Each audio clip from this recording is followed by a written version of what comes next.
Il y a eu pas mal de rumeurs avant, c'était complètement bidon. On est au Quai Branly où Kylian Mbappé a annoncé devenir actionnaire d'une mutuelle assurance. Eh bien ça tombe bien, on va parler de sa santé. La blessure au genou, si je ne dis pas de bêtises, 53 jours d'indisponibilité, c'est votre record malheureusement d'indisponibilité dans votre carrière. Comment vous avez géré cette période? J'ai eu beaucoup de frustration, beaucoup de colère, et après aussi de l'inquiétude à un moment donné parce que j'étais arrivé à un stade où je ne savais pas ce que j'avais. Mais je suis content parce que c'est vraiment derrière moi.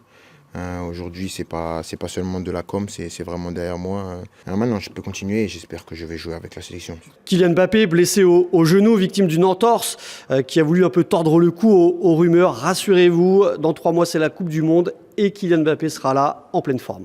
Beaucoup de gens ont donné un diagnostic et jusqu'à pas très longtemps, j'avais pas de diagnostic. Donc déjà, à partir de ce moment-là, c'est facile de dire que tout ce qui est dit est faux.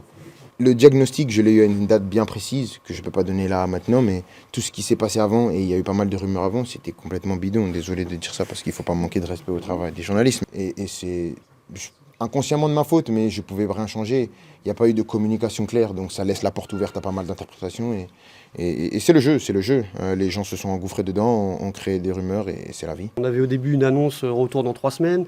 Finalement, on vous voit présent au final de la Supercoupe. Comment ça s'est géré avec le Real? On a essayé de gérer ça du mieux possible. Je pense qu'il faut juste voir le positif. C'est qu'aujourd'hui, j'ai plus rien. On joue encore 2 titres, c'est le plus important. On aura le temps de faire des bilans. Et direction les États-Unis pour Kylian Mbappé et l'équipe de France. 2 matchs au programme avec bien sûr le Brésil et la Colombie. 2 rencontres à suivre sur France Info.